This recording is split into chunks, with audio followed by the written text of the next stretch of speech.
हे दोस्तों नमस्कार। एक बार फिर से स्वागत है आपके अपने यूट्यूब चैनल देव जी के ट्रिक्स में। तो दोस्तों हम यहाँ पर डेली की तरह हिंदी का फुल टेस्ट लगाएंगे, जहाँ पर आपके प्रश्नों की संख्या 50 होती है और ये डेली क्लास होती है आपकी रात 8:30 बजे। ठीक है, तो रात 8:30 बजे डेली का डेली यहाँ पर टेस्ट लगा सकते हैं। चलिए, जितने लोग जुड़ चुके हैं एक बार लाइक शेयर भी कर दीजिए। गुड इवनिंग, नमस्कार सभी को, जय हिंद, सभी को वंदे मातरम। चलो स्टार्ट किया जाए। जय हिंद, नमस्कार, नमस्ते, जय भीम। चलो स्टार्ट करें। चलिए, तो क्वेश्चन नंबर आपका पहला दिया गया है, ठीकरे की मंगनी उपन्यास किसने लिखा है। चलिए यहाँ पर जवाब दीजिए, ठीकरे की मंगनी उपन्यास किसने लिखा है। पहला ये प्रश्न बहुत ही अच्छा है और उम्मीद है कि सभी का जवाब यहाँ पर सही आना चाहिए।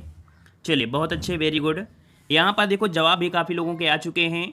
कह रहा है यहाँ पर ठीकरे की मंगनी उपन्यास की लेखक है नासिरा शर्मा। चलिए ऑप्शन आ रहा है यहाँ पर डी नंबर। चलिए ऑप्शन डी नंबर यहाँ पर काफ़ी लोगों का आ गया है। डी नंबर आपका हो जाएगा। याद रखिएगा, साहित्य अकादमी पुरस्कार प्राप्त करता है जो कि आपकी नासिरा शर्मा। ठीक है ना। चलिए, इन्होंने परिजात, कागज की नाव, जीरो रोड, पत्थर गली, है ना, ये इन्होंने महत्वपूर्ण आपकी कह सकते हैं इनकी कृतियाँ हैं। ठीक है, चलिए तो इस प्रकार से ऑप्शन कौन बनेगा, डी नंबर। नेक्स्ट क्वेश्चन आपसे पूछा गया है, निम्नलिखित वाक्यों में से शुद्ध वाक्य पहचानना है। चलिए यहाँ पर बताना है वाक्यों में से शुद्ध वाक्य इनमें से कौन सा है। चलिए यहाँ पर दिया गया है, आसमान से घने बादल छाए हुए हैं। आसमान में, देखो में शब्द आपका होता है ना, तो आपको बिल्कुल जवाब अलग ही दिख रहा होगा, है ना। सभी ऑप्शन पढ़ने की जरूरत भी नहीं पड़ी है। ऑप्शन डी यहाँ पर आपका जवाब हो जाएगा कि आसमान में घने बादल छाए हुए हैं, क्योंकि लगभग सभी में ये चीज़ तो आपका कॉमन ही है, लेकिन आपका जो दिक्कत थी आपको सिर्फ इसमें दिक्कत थी, है ना, कारक वाले में। तो ऑप्शन आपका डी नंबर आपका राइट हो जाएगा। चलिए अगला क्वेश्चन आपसे पूछा गया है, जब किसी वाक्य को अर्थों के आधार पर सजाया जाता है तो उसे क्या कहते हैं। चलिए यहाँ पर जवाब देना है कि जब किसी वाक्य को अर्थों के आधार पर सजाया जाता है तो उसे क्या कहते हैं। अलंकार, अर्थ, अर्थालंकार या शब्दालंकार। चलिए 3 का जवाब देना है, फटाफट जवाब देना है। चलिए 3 का ऑप्शन आ रहा है कि जब किसी वाक्य को अर्थों के आधार पर सजाया जाता है तो उसे अर्थालंकार कहते हैं। बिल्कुल सही जवाब आया है, यहाँ पर अर्थालंकार हो जाएगा। और अर्थालंकार की अगर हम बात करते हैं तो मुख्य रूप से 2 भेद होते हैं, है ना। तो यहाँ पर कह सकते हैं अलंकार, मतलब अलंकार के मुख्य रूप से 2 भेद होते हैं। एक होता है अर्थालंकार, एक होता है शब्दालंकार, है ना। तो उनमें से एक आपका कौन सा है, अर्थालंकार आपका हो जाएगा। ठीक है, चलिए अगला क्वेश्चन आपसे पूछा गया है, आग लगने पर कुआं खोदना, दिए गए विकल्पों में से लोकोक्ति का सही अर्थ बताना है। चलिए यहाँ पर बताना है, आग लगने पर कुआं खोदना, दिए गए विकल्पों में से यहाँ पर लोकोक्ति का सही अर्थ क्या हो जाएगा। चलिए 4 का ऑप्शन ईजी है, कोई दिक्कत नहीं है, लगभग जवाब आ चुके हैं। ऑप्शन आ रहा है, विपत्ति आ जाने पर उसका निराकरण करना या विपत्ति आ जाने पर तुरंत समाधान खोजना। चलिए 4 का ऑप्शन देना है और यहाँ पर अच्छा लोकोक्ति का आ गया है। चलिए बहुत अच्छे, यहाँ पर मुहावरा है, देखिए ये आपका क्या है, मुहावरा है। तो इसका ऑप्शन बनेगा कौन सा, यहाँ पर ए नंबर, विपत्ति आ जाने पर तुरंत समाधान खोजना। यहाँ पर ऑप्शन क्या होता है, ए नंबर आपका बन जाएगा राइट। ठीक है, चलिए नेक्स्ट क्वेश्चन आपसे अगला पूछा गया है, जड़ का विरुद्धार्थी शब्द दिए गए विकल्पों में से कौन सा है। जड़ का विरुद्धार्थी शब्द दिए गए विकल्पों में से कौन सा है। अजड़ है, घास है, मूल है या चेतन है। देखो जड़ का विरुद्धार्थी क्या होता है, 5 का जवाब देना है। विरुद्धार्थी मतलब होता है, मतलब यहाँ पर विलोम कहेंगे, है ना। और देखो जड़ मतलब कह सकते हैं जिसमें कुछ ना बचा हो, निर्जीव हो, है ना। तो इसका मतलब हम इसको बोल देते हैं चेतन। क्या बोल दें, तो जड़ का विलोम जो हो जाएगा वो आपका चेतन बनेगा। जिसका भी जवाब आ रहा है ऑप्शन डी की ओर बिल्कुल राइट हो जाएगा, यहाँ पर चेतन बन जाएगा। नेक्स्ट क्वेश्चन दिया गया है, दिए गए वाक्यों या विकल्पों में से रेखांकित शब्द जो प्रायः एक वचन में ही प्रयुक्त होता है उसका चयन करना है। चलिए यहाँ पर बताना है कि एक वचन में कौन सा प्रयोग किया जाएगा। यहाँ पर अच्छत को प्रयोग करेंगे, वर्षा का प्रयोग करेंगे, दर्शन का करेंगे या होठ का करेंगे। चलिए जवाब दीजिए, प्रायः एक वचन में ही प्रयुक्त होता है, कौन सा होता है। चलिए यहाँ पर जवाब आ रहे हैं काफ़ी लोगों के, जिन लोगों ने अच्छी तरीके से पढ़ा होगा। और हमने आपको बताया भी है कि जो भी आपका मटेरियल नाउन होता है ना, जितना भी मटेरियल नाउन होता है वह हमेशा एक वचन में होता है। जो कि यहाँ पर देख सकते हैं वर्षा जो आपकी है मटेरियल है ना। तो यहाँ पर वर्षा जो आपका है आपका क्या हो जाएगा, यहाँ पर एक वचन हो जाएगा। ये सदैव एक वचन में ही प्रयुक्त होता है, याद रखिएगा। ठीक है, क्लियर हो जाएगा, इतना क्लियर है। चलिए, चाहे पानी हो, चाहे वर्षा हो, चाहे तेल हो, कुछ भी हो, अगर मटेरियल है तो आप समझिए कि वो आपका क्या है, एक वचन ही होगा। चलिए अगला क्वेश्चन आपसे पूछा गया है, कह रहे दिए गए 4 विकल्पों में से कौन सा शब्द स्त्रीलिंग है। चलिए कौन सा शब्द स्त्रीलिंग है आपसे पूछा गया 7 नंबर में। चलिए 7 नंबर की अगर बात करते हैं, स्त्रीलिंग आपसे पूछा गया है, कह रहा आपसे अध्यक्ष कैसा है, प्रकृति कैसी है, दुपट्टा कैसा है, महोदय कैसा है। इसका मतलब है कि ऑप्शन जवाब कौन बनेगा, बी नंबर। हमने बताया है कि जब भी कभी स्त्रीलिंग या पुल्लिंग पूछे तो आपका कैसा और कैसी से आंसर निकाल लीजिएगा। अगर कैसी से जवाब मिल जाता है तो आपका स्त्रीलिंग होगा, और कैसा से निकलता है तो आपका जवाब यहाँ पर कह सकते हैं पुल्लिंग हो जाएगा। जैसे अध्यक्ष कैसा है, कैसा मतलब ये पुल्लिंग हो गया, है ना। प्रकृति कैसी है, कैसी मतलब क्या हुआ, स्त्रीलिंग हो गया। क्लियर हुआ इतना। चलिए आते हैं अगले क्वेश्चन को। और क्वेश्चन आपसे अगला पूछा गया है कि हे भगवान मेरी रक्षा करो, दी गए विकल्पों में से सही का चयन करके रिक्त स्थान आपको भरना है। चलिए यहाँ पर कह रहे हैं हे भगवान, यहाँ पर क्या भर दिया जाए कि ये जो आपका सेंटेंस है पूरा आपका हो जाए, रिक्त स्थान आपका पूरा हो जाएगा। चलिए यहाँ पर जवाब आ रहे हैं, कह रहे हैं ऑप्शन बनेगा आपका फर्स्ट नंबर। चलिए फर्स्ट नंबर भरा जाए या सी नंबर भरा जाए। चलिए यहाँ पर 8 नंबर में ऑप्शन आ रहा है सी नंबर। चलिए सभी का सी आया है तो हम सी को ही भर देंगे, क्योंकि विस्मयात बोधक चिन्ह का होगा, क्योंकि हे भगवान, है ना। यहाँ पर जो आपका दिया गया है हे भगवान, यहाँ पर इस प्रकार से संबोधन आपका लगा होता है जिसे हम विस्मयात बोधक चिन्ह आपका बोलेंगे। क्लियर इतना। चलिए अगला क्वेश्चन आपसे पूछा गया है, कह रहा है दिए गए 4 विकल्पों में से कौन सा शब्द आपका पुल्लिंग है। चलिए इसकी पहचान करना है। मिर्ची कैसी है, दृष्टि कैसी है, जीरा कैसा है, सुबह कैसी है। चलिए 9 का जवाब यहाँ पर बोलने से पता चल गया कि यहाँ पर पुल्लिंग पूछा गया है, और आपका जीरा कैसा है ना, कैसा है, इसका मतलब है ऑप्शन कौन हो जाएगा, सी नंबर आपका राइट हो जाएगा। ठीक है। चलिए अगला क्वेश्चन आपसे पूछा गया है फांस किसकी रचना है। चलिए 10 का जवाब देना है। फांस किसकी रचना है, फांस किसकी रचना है। चलिए संजीव की है, रविंद्र कालिया की है, या दूधनाथ सिंह की है, या नंद किशोर नौटियाल की है। चलिए अच्छा क्वेश्चन है, बेहतरीन है, शायद आपके लिए नया भी होगा, है ना। चलिए 10 का जवाब आ रहे हैं, यहाँ पर ऑप्शन आ गया है 10 का ऑप्शन ए नंबर। चलिए 10 का ऑप्शन ए नंबर आ रहा है कि फांस जो रचना है किसकी है, तो आपकी संजीव की है। किसकी है भाई, तो आपकी संजीव की है, जो कि एक क्या है, उपन्यास है। याद रखिए फांस जो आपकी क्या है, ये एक उपन्यास है। ये भी पॉइंट आपको याद रखने हैं, क्योंकि कभी कभी एग्जाम में ये पूछ लेता है कि ये है क्या, तो ये आपका क्या है, उपन्यास है। याद रखिएगा, ठीक है। ये क्या है, एक उपन्यास है, और कह सकते हैं 2015 में इसकी रचना की गई थी। ठीक है ना। चलिए आते हैं अगले क्वेश्चन को। और क्वेश्चन आपसे अगला पूछा है बिंदु का बहुवचन क्या है। बिंदु का बहुवचन क्या होता है। चलिए बिंदु का बहुवचन बताना है। बिंदुसरा होता है, बिंदु होता है, बिंदुएं होता है, या बिंदुएं होता है। चलिए 11 का ऑप्शन यहाँ पर लॉक करना है। चलिए बिंदु का जवाब क्या हो जाएगा, बिंदु का जवाब क्या होता है, यहाँ पर बहुवचन क्या बनेगा। इस प्रश्न का जवाब आप लोग कमेंट बॉक्स में कमेंट जरूर करिएगा। ठीक है ना। सभी लोग ऑफलाइन कमेंट करेंगे कि बिंदु का बहुवचन क्या होता है ना। इन छोटी छोटी चीज़ों को आप लोग जरूर फोकस करिएगा, और देखिएगा कि आप सही हैं या नहीं हैं। अगर नहीं है तो इस टॉपिक पर थोड़ा सा पढ़ने की जरूरत आपको रहेगी। ठीक है। चलिए बिंदु का बहुवचन सभी लोग जवाब देंगे, ऑफलाइन देखेंगे। ठीक है। चलिए अगला क्वेश्चन दिया गया है, दिए गए विकल्पों में से सही का चयन करके रिक्त स्थान आपको भरना है। चलिए यहाँ बच्चे ने आग से सबको बचाया, पुरस्कृत किया। अच्छा यहाँ पर देखा जाए, जिस बच्चे ने आग से सबको बचाया था उसको, है ना, यही किया जाए और यही कर दिया जाए, तो इसका मतलब है कि हम पहले वाले ऑप्शन को अगर लॉक कर देते हैं तो आपका जवाब बिल्कुल राइट हो जाएगा कि जिस बच्चे ने आग से हम सबको बचाया था उसको पुरस्कृत किया गया। ऑप्शन राइट आपका यहाँ पर ए नंबर आपका राइट हो जाएगा, है ना। चलिए नेक्स्ट क्वेश्चन आपकी स्क्रीन पर आ चुका है कि निर्मल का विलोम शब्द दिए गए विकल्पों में से कौन सा होता है। चलिए निर्मल का विलोम, निर्मल मतलब होता है स्वच्छ, है ना। निर्मल मतलब होता है स्वच्छ होता है, और इसका क्या करना है, आपको विलोम करना है, और इसका मतलब है इसका कर देते हैं क्या, स्वच्छ का आप लोग गंदा कर दीजिए। गंदा का होता है क्या, मलिन, है ना। क्या होता है, मलिन होता है। तो इस प्रकार से इसका जवाब जो बनेगा कौन सा बन जाएगा, मलिन। आपका जवाब बिल्कुल सही आ रहा है, ऑप्शन डी आपका राइट हो जाएगा। निर्मल का विलोम क्या होता है, मलिन होता है ना। जैसे मलिन बस्ती होती है, गंदी बस्ती बोल देते हैं। अगला क्वेश्चन आपसे पूछा गया है, मैया मोरी मैं नहीं माखन खायो। पंक्ति में माँ व्यंजन की आवृत्ति हुई है, वर्ण की आवृत्ति किस अलंकार में होती है। बिल्कुल इजी हो गया है, क्योंकि यहाँ पर डायरेक्ट आपसे बता दिया गया है कि माँ व्यंजन की आवृत्ति हो रही है। और जब भी कभी किसी वर्ण की आवृत्ति बार बार होती है, रिपीट होती है ना, वर्ण की, अगर हम अक्षर की बोल देते तो आपका क्वेश्चन अलग होता, शब्द होता तो अलग होता। यहाँ पर वर्ण की बात किया है, इसका मतलब है कि आपका जवाब हो जाएगा 14 नंबर में, ऑप्शन बनेगा यहाँ पर अनुप्रास अलंकार सी नंबर। क्लियर हो गया ना। अगर यहाँ पर शब्द की बात कर लेता तो अलग होता, और यहाँ पर आपसे कह सकते हैं कि पूछा गया है इस पंक्ति में माँ व्यंजन की आवृत्ति हुई है ना, तो इस प्रकार से ऑप्शन सी आपका राइट हो जाएगा। अगला क्वेश्चन आपसे पूछा गया है, बालू से तेल निकालना, दिए गए विकल्पों में से मोहरे के सही अर्थ आपको चुनना है। इस प्रश्न में काफ़ी लोग यहाँ पर संकट में पड़ जाते हैं, और जो लोगों ने हमेशा पढ़ा है तो उनको नज़र वही दिखाएगा, वही नज़र आएगा जो आंसर होगा। लेकिन जो लोग कन्फ्यूज रहते हैं, कम क्लास लेते हैं या रिवीजन नहीं करते हैं, उन लोगों को दिक्कत होती है। देख लेते हैं इस प्रश्न में कह रहा है बालों से तेल निकालना, ये तो हो नहीं सकता है।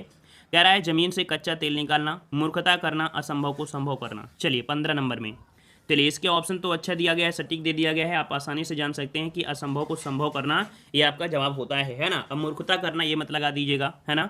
यहाँ पर ऑप्शन आपका यहाँ पर डी हो जाएगा। यहाँ पर बालू से तेल निकालना मतलब ये कार्य संभव हो चुका है, इस कारण से बोला गया है ना। अगर ये करने जा रहे होते तो हम बोलते ये मूर्खता है, ठीक है ना। इसका ऑप्शन डी आपका राइट बन जाएगा। अगला क्वेश्चन दिया गया है, तमस शब्द का समानार्थी शब्द दिए गए विकल्पों में से कौन सा है। चलिए तमस शब्द का समानार्थी क्या होता है, तमस शब्द का समानार्थी दिए गए विकल्प में से क्या हो जाएगा। चलिए क्या आप सभी को पता है तमस मतलब क्या होता है। तमस मतलब यहाँ पर कह सकते हैं इसका होता है अंधेरा, है ना, यह कह सकते हैं अंधकार, है ना। तमस का अर्थ होता है अंधेरा, या कह सकते हैं अंधकार होता है। तो आपका जवाब क्या बन जाएगा 16 नंबर में। चलिए यहाँ पर अंधकार आपका जवाब बिल्कुल राइट हो जाएगा, ठीक है। चलिए आते हैं अगले क्वेश्चन को। क्वेश्चन आपसे अगला पूछा गया है, जो असफलता से नहीं घबराता वही स्वाद चख पाता है। जो असफलता से नहीं घबराता वही का स्वाद चखता है। किसका स्वाद चखता है। चलिए किसका, असफलता से नहीं घबराएगा तो इसका मतलब सफलता का स्वाद वही चखेगा। तो इसका ऑप्शन क्या बनेगा, ऑप्शन डी हो जाएगा। सी आपका डी नंबर आपका बनेगा, सफलता का स्वाद वही चखता है ना, क्योंकि असफलता से नहीं है तो इसका मतलब स्वाद मिल रहा है किसका, सफलता ही का तो मिलेगा, है ना। चलिए ऑप्शन आपका डी राइट हो जाएगा। नेक्स्ट क्वेश्चन दिया गया है, दिए गए विकल्पों में से ग्रामीण परिवार की भाषा कौन सी है। चलिए फटाफट जवाब देना है, ठीक है। कोई भी टेस्ट पेपर ये थोड़ा फास्ट ही रहते हैं, और आपको पता है हम एक्स्ट्रा बातें कर नहीं करते हैं, है ना। और एक्स्ट्रा अगर बातें करते हैं तो यही 50 क्वेश्चन आपको पता नहीं कितने समय में आपको लग जाए, है ना। तो इस कारण से टाइम लेना अच्छी बात नहीं होती है ना, क्योंकि आप लोग भी पढ़ने वाले हो, पढ़ाई करने के उद्देश्य से आप लोग आते हैं। अगर बातों पर बातों लगे रहेंगे तो फिर क्या मतलब होता है कि नहीं। चलिए जवाब दीजिए, दिए गए विकल्पों में से ग्रामीण परिवार की भाषा कौन सी है। ग्रामीण परिवार बोला गया है, और जैसे ही ग्रामीण परिवार ये आए तो आपको ये याद होना चाहिए कि नहीं दक्षिण भारत की बात हो रही है। और दक्षिण भारत में देखा जाए तो कौन सी होती है ग्रामीण परिवार में, तो आपकी कन्नड़ भाषा होती है। क्या होती है, कन्नड़ भाषा होती है। याद रखिए ऑप्शन डी आपका राइट हो जाएगा, ये ग्रामीण परिवार की आपकी भाषा है, ठीक है। ऑप्शन डी आपका राइट बन जाएगा। चलिए अगला क्वेश्चन आपसे पूछा गया, सूर सागर किसकी रचना है। सूर सागर किसकी रचना है, सूरदास, तुलसीदास, कबीरदास या कालिदास। चलिए जितने लोग जुड़े हैं बाद में भाई लाइक शेयर भी कर दिया करें। जितने भी विद्वान साथी बाद में जुड़ते हैं सभी लोग लाइक शेयर करें, ठीक है। जितने लोग जुड़े हैं सब लोग लाइक कर दीजिएगा अगर अभी तक नहीं किए हैं। चलिए तो बताइए यहाँ पर सूर सागर किसकी रचना है 19 नंबर में। चलिए 19 का जवाब यहाँ पर आ रहा है सूर सागर, ये कवि सूरदास की है। बिल्कुल सही है जवाब, यहाँ पर ये सूरदास की ही रचना है सूर सागर, है ना। और यहाँ पर सूर सारावली, है ना, ये इन्हीं की है। ऑप्शन आपका ए नंबर आपका राइट हो जाएगा। चलिए अगला क्वेश्चन दिया गया है, आसक्ति शब्द का अर्थ क्या होता है। आसक्ति शब्द का अर्थ क्या होता है, यहाँ पर बताइए क्या होता है 20 नंबर। चलिए 20 नंबर की अगर बात करते हैं, आसक्ति का अर्थ होता है अनुराग। क्या होता है, आसक्ति का अर्थ होता है अनुराग होता है, मतलब कह सकते हैं जिसे बोलते हैं लगाव, है ना, बोलते हैं प्रेम, है ना। तो यहाँ पर जवाब क्या बन जाएगा, ऑप्शन आपका सी राइट हो जाएगा, ठीक है। चलिए अगला क्वेश्चन आपसे दिया गया है, लोग बड़ी बड़ी गाड़ियाँ लेकर आ रहे थे, वाक्य का काल पहचानना है। चलिए काल पहचानिए, कह रहे हैं लोग बड़ी बड़ी गाड़ियाँ लेकर आ रहे थे। अभी ये क्रिया पूरी हुई है या नहीं पूरी हुई है ना, ये तो आप लोग जानते ही हैं, है ना। चलिए बताइए, लोग बड़ी बड़ी गाड़ियाँ लेकर आ रहे थे, वाक्य का काल पहचानना है। चलिए 21 नंबर में आपका क्या बनेगा, मतलब आपका जवाब यहाँ पर हो जाएगा कि कार्य, मतलब कह सकते हैं कि ये भूतकाल में आरंभ तो हो गया था परंतु कार्य पूरा हुआ है या नहीं अभी तो पता नहीं है। इसका मतलब अपूर्ण भूतकाल आपका जवाब बनेगा, अपूर्ण भूतकाल आपका जवाब बन जाएगा ऑप्शन सी, ठीक है। चलिए अगला क्वेश्चन आपसे पूछा गया है, मोहिनी तेज दौड़ती है, इस वाक्य में तेज क्या है। मोहिनी तेज दौड़ती है, इस वाक्य में तेज क्या है। चलिए जवाब देना है। चलिए 22 नंबर का लॉक करते हैं। यहाँ पर याद रखिए तेज दौड़ती है, यहाँ पर देखो स्थान की बात तो नहीं किया गया है, ना परिमाण दिया है, काल दिया है। यहाँ पर तेज जो दिया है एक रीतिवाचक क्रिया विशेषण होता है। हमने क्रिया विशेषण वाला जो आपका चैप्टर वाइज है वहाँ पर पूरी तरीके से अच्छी तरीके से इस चैप्टर को पढ़ाया था। बड़ा कठिन लग रहा था, लेकिन जब पूरा टेस्ट सभी ने सॉल्व किया तब समझ में आ गया था कि रीतिवाचक क्या होता है, फलाने वगैरह, ठीक है ना। तो इसका ऑप्शन बनेगा आपका ए नंबर, ठीक है। चलिए अगला क्वेश्चन दिया गया है, कह रहा आपसे यहाँ पर नहीं पराग नहीं मधुर मधु नहीं विकास नहीं काल अली कली ही सो बंधो आगे कौन हवाल। इस दोहे में पूछा गया है, इस दोहे से अलंकार का प्रयोग किया गया है, कौन सा यहाँ पर अलंकार है। चलिए 23 नंबर में लॉक करना है। बहुत बार आपने इस टेस्ट पेपर मतलब इस क्वेश्चन को पढ़ा होगा, है ना, इस क्वेश्चन को आपने कई बार पढ़ा है। चलिए यहाँ पर जवाब आ रहा है अन्युक्त अलंकार, बिल्कुल सही है, अन्युक्ति ही होगा, है ना, अन्युक्ति ही होगा। यहाँ पर ऑप्शन क्या हो जाएगा, ए नंबर आपका बन जाएगा, अन्युक्त अलंकार। चलिए अगला क्वेश्चन दिया गया है, नेता का स्त्रीलिंग रूप दिए गए विकल्पों में से कौन सा है। देखो डेली का डेली क्लास में लोग हुए तो हमें इतना ज़्यादा समझाना नहीं पड़ेगा, है ना, इसलिए यही कारण है कि हम ज़्यादा समझाते हैं, क्योंकि डेली क्लासें होती हैं। जो डेली क्लासें लेते हैं वो लोग इतने समझदार हो गए हैं कि क्वेश्चन को टाइम देने की जरूरत ही नहीं होती है, क्योंकि ऐसे क्वेश्चन तो आपको डेली या हमाशा रिपीट ही होते हैं ना। हर एक क्वेश्चन को अगर डेली इसी प्रकार से अगर डिस्क्राइब किया जाएगा तो फिर क्या होगा, उसमें से आपका टाइम लॉस होगा, है ना। इसलिए कहते हैं डेली क्लास लीजिए, कोई दिक्कत नहीं होगी, एक भी दिक्कत नहीं, 10-15 दिन क्लासें लोगे, आपको लगेगा कि नहीं ये क्वेश्चन हमको देखने को मिल रहे हैं, है ना, हर एक चीज़ रट जाएगी, पूरी जबान में होगी। चलिए यहाँ पर जवाब दीजिए, नेता का स्त्रीलिंग रूप आपको बताना है। चलिए 24 नंबर में आपका जवाब देना है नेता। देखो हमने बताया था ता का परिवर्तन क्या होता है, त्री हो जाता है ना, ता का परिवर्तन त्री होता है, तो नेता का स्त्रीलिंग होता है नेत्री, जो कि आपका जवाब यहाँ पर ए नंबर आपका राइट बन जाएगा। ठीक है, चलिए अगला क्वेश्चन आपके सामने दिया गया है, पानी गए न उबरे मोती मानुष सुन, उपयुक्त दोहे में कौन सा अलंकार का प्रयोग किया गया है। यहाँ पर अलंकार कौन सा है, चलिए बताइए, कोई भी विद्वान साथी यहाँ पर जवाब दीजिए। यहाँ पर सही जवाब क्या बन जाएगा, चलिए 25 का जवाब देना है। चलिए काफ़ी विद्वान साथी यहाँ पर जवाब दे रहे हैं श्लेष, बिल्कुल सही है, क्योंकि यहाँ पर हमने आपको बताया था पानी के 3 अर्थ आपके दिए गए हैं, एक मोती भी दिया गया है, मानुष दिया गया है और आपका चुन दिया गया है ना। मोती मानुष चुन, मानुष मतलब प्रतिष्ठा होती है ना। तो इस प्रकार से यहाँ पर इसके 3 अर्थ भी आपके निकल रहे हैं, अर्थात शब्द एक अर्थ ने को उसे कहते हैं श्लेष अलंकार। ऑप्शन आपका राइट सी आपका हो जाएगा। ठीक है, चलिए जितनी स्पीड में हम पढ़ा रहे हैं उतनी स्पीड में आप लोग लाइक शेयर की बटन भी दबाते रहिए। ठीक है, चलिए समझ आ रहा है तो थम्स अप भी करते रहिए। चलिए आते हैं अगले क्वेश्चन को, और यहाँ पर देखो दिया गया है, निम्न वाक्य में से किस भाग में त्रुटि है। कह देश प्रेम के कारण ही किसी देश के निवासियों में उसके देश के प्रति श्रद्धा की भावना जागृत होती है। यहाँ पर आपसे पूछा है कोई दिक्कत है या नहीं, इनमें से देखते हैं क्या दिक्कत आप लोग पहचान कर पाते हैं या नहीं कर पाते हैं। चलिए प्रयास करिए। कह रहा है आपसे कि देश प्रेम के कारण ही देश प्रेम के कारण ही किसी देश के निवासियों में उसके देश, अच्छा देश, देखो यहाँ पर देश के प्रति है ना, मिल गया ना, देश के प्रति, तो भाई देश तो इस प्रकार से लिखते हैं ना, इस प्रकार से लिखते हैं, तो इसका ऑप्शन आपका कौन सी नंबर आपका त्रुटि हो गया। ठीक है, चलिए अगला क्वेश्चन आपसे दिया गया है, मंदिर में जाने के बाद मन को शांति मिली, दिए गए वाक्य का काल पहचाना है। यहाँ पर बताइए किस प्रकार का ये काल है। चलिए काल से रिलेटेड क्वेश्चन आपके काफ़ी अच्छे हैं। चलिए 27 का जवाब देना है। अगर एक टेस्ट पेपर में 5 भी क्वेश्चन आपको अच्छे मिल जाते हैं तो समझिए टेस्ट पेपर आपका बेहतरीन है ना, क्योंकि हिंदी लगभग सभी को आती है, 40 नंबर लगभग सभी कर सकते हैं, लेकिन 40 प्लस जो कर गया वही यहाँ पर कह सकते हैं बेहतरीन प्रदर्शन करता है। ठीक है, चलिए यहाँ पर देखो 27 नंबर आपसे पूछा गया है और आपका जवाब आ रहा है, मंदिर में जाने के बाद मन को शांति मिली। बाद है ना, इसका मतलब है क्या हो गया, पूर्ण हो गया है, तो इसका मतलब है यहाँ पर 27 का ऑप्शन क्या बन जाएगा, पूर्ण वर्तमान काल आपको हो जाएगा, क्योंकि मन को शांति मिली है ना। ठीक है, चलिए अगला क्वेश्चन आपसे दिया गया है, निम्नलिखित वाक्यों में से शुद्ध वाक्य पहचानना है। कह रहा है बुराई को बढ़ावा नहीं दो, देश के लिए उसने अपना सर्वस्व न्यौछावर कर दिया, वह बहुत तेज तेज दौड़ता चला गया, जब तुम फ़ोन करोगे, अच्छा करोगे आ गया भाई। देखो यहाँ पर 28 वाले में कौन सा आपका शुद्ध वाक्य है, क्योंकि यहाँ पर आपसे शुद्ध पूछा गया है ना, 2-3 क्वेश्चन तो आपको गलती दिख गए हैं, तो यहाँ पर आपका हो जाएगा देश के लिए उसने अपना सर्वस्व न्यौछावर कर दिया, यहाँ पर जवाब हो जाएगा। ठीक है, बुराई है ना, ऐसे होता है, तो इस कारण से ऑप्शन यहाँ पर आपका ये हो जाएगा, है ना। तेज तेज यहाँ पर दिया है, करोगे यहाँ पर दिया गया है। ठीक है, तो यहाँ पर ऑप्शन बी आपका राइट हो जाएगा। अगला क्वेश्चन दिया है, आमोद शब्द का समानार्थी शब्द दिए गए विकल्पों में से कौन सा है। आमोद शब्द का समानार्थी जिसे हम लोग बोलेंगे पर्याय, है ना। चलिए बताइए भाई, 29 नंबर में प्रयास करिए। चलिए 29, आमोद का अर्थ होता है मनोरंजन, है ना, बोलते हैं आमोद मतलब कह सकते हैं हंसी या मनोरंजन कर सकते हैं, है ना, या ठिठोले करना होता है, मतलब हंसी मजाक करना होता है। ठीक है, तो इसका आपका अर्थ इसके हिसाब से देखा जाए तो हर्ष हो जाएगा। क्या हो जाएगा, हर्ष हो जाएगा, खुशी हो जाएगा, कह सकते हैं कि हंसी हो जाएगा, मनोरंजन हो जाएगा, ठिठोरे, है ना, ये आपको हो सकता है। तो कुल मिला के इसी के समानार्थी बने कौन, यहाँ पर हर्ष बन जाएगा। चलिए अगला क्वेश्चन आपसे पूछा गया है, गुड़ गोबर करना, दिए गए मुहावरे का विकल्पों में से उचित अर्थ आपको बताना है। चलिए यहाँ पर बताना है गुड़ गोबर करना। चलिए 30 नंबर जवाब देना है। गुड़ गोबर करना मतलब अच्छा और बुरा एक करना, अच्छी चीज़ को बुरा कहना, मजा किरकिरा करना। चलिए 30 नंबर पे यहाँ पर जवाब आ गया है, ऑप्शन आ रहा है सभी के डी नंबर। चलिए डी नंबर है आपका जवाब, बिल्कुल सही है, मजा किरकिरा करना, ऑप्शन डी आपका राइट हो जाएगा। ठीक है, नेक्स्ट क्वेश्चन आपसे पूछा गया है, रिक्त स्थान की पूर्ति कीजिए। कह रहा है देश रक्षा के प्रति प्रत्येक नागरिक को रहना चाहिए। क्या रहना चाहिए, कह रहा है देश रक्षा के लिए प्रत्येक नागरिक को रहना चाहिए।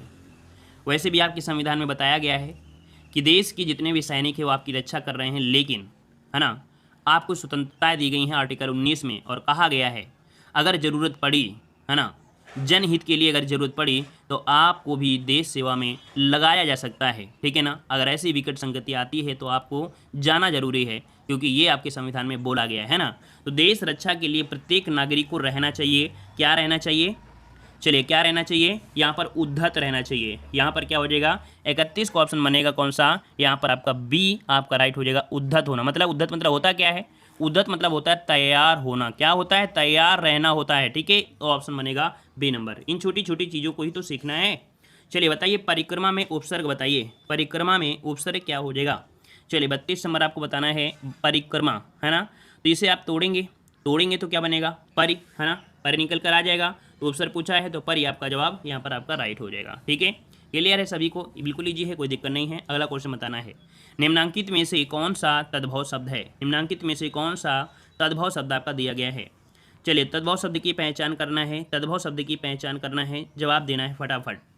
चलिए यहाँ पर 33 की अगर हम बात करते हैं तो आपका जवाब आ रहा है यहाँ पर तद्भव शब्द है आपका कौन, यहाँ पर हो जाएगा आदि दिया है, घोड़ा दिया है, कुसुम दिया है, दंड क्या दिया है।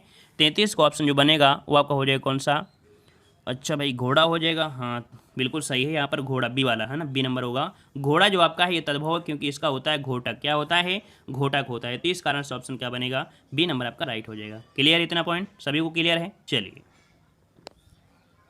अगला क्वेश्चन आपसे पूछा गया है, कह रहा आपसे कठपुतली बनना मुहावरे का अर्थ लिखिए। चलिए बताइए कठपुतली बनना मुहावरे का अर्थ यहाँ पर लिखना है। चलिए कठपुतली बनना मुहावरे का अर्थ क्या होता है। चलिए 34 नंबर बताइए कठपुतली बनना मतलब क्या होता है। चलिए नाचना होता है, किसी को बांधना होता है, दूसरों के संकेत पर चलना, बिल्कुल सही है, आंसर मिल गया है, दूसरों के संकेत पर चलना। कभी कभी आप देते हैं ना कि यार ये उसका तो कठपुतली है ना, चमचा बोल देते हैं, भी उसे बोलते हैं चमचा, है ना। तो इसका ऑप्शन बन जाएगा सी नंबर, दूसरों के संकेत पर चलना। अगला क्वेश्चन आपसे दिया गया है कि भयानक रस की उत्पत्ति कब होती है ना। बच्चा यहाँ पर बता सकता है भयानक रस की उत्पत्ति कब होता है। संसार से वैराग्य होने पर, क्रोध भाव दर्शाने के बाद, घोर विनाश के पश्चात, भय की स्थिति उत्पन्न होने पर। यहाँ पर भयानक रस आपसे पूछा गया है और अब जवाब यहाँ पर काफ़ी लोगों के आगे हैं।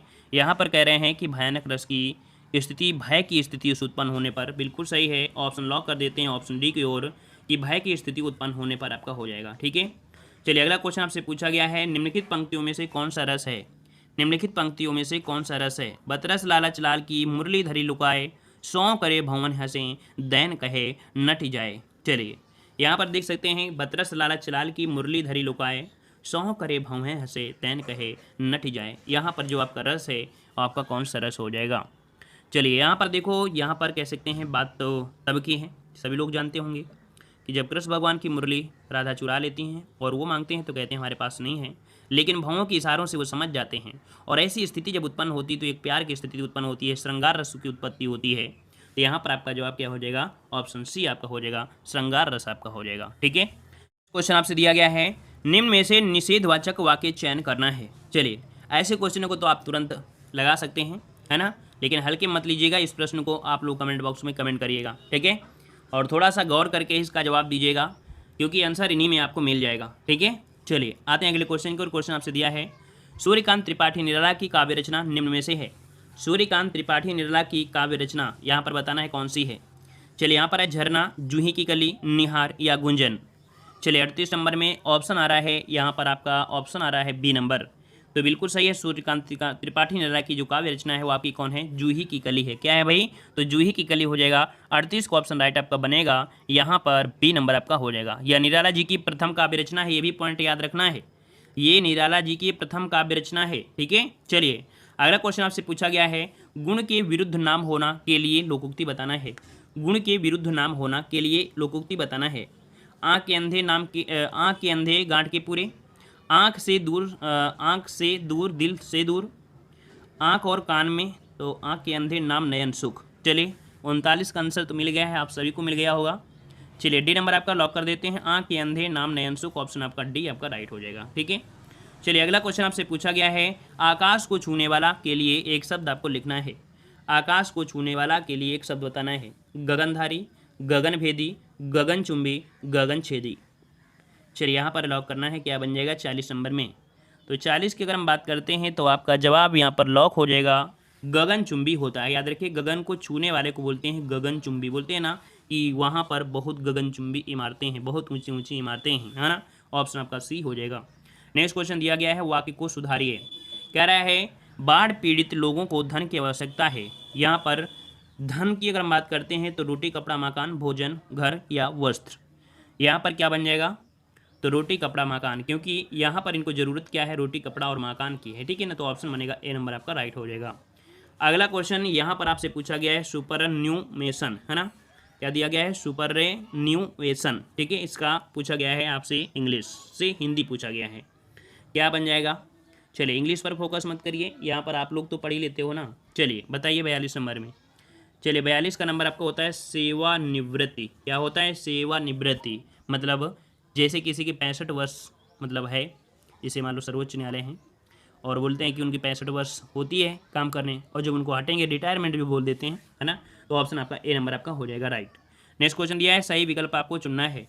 पल्लवन में सूत्र वाक्य विचार या भाव को कहते हैं।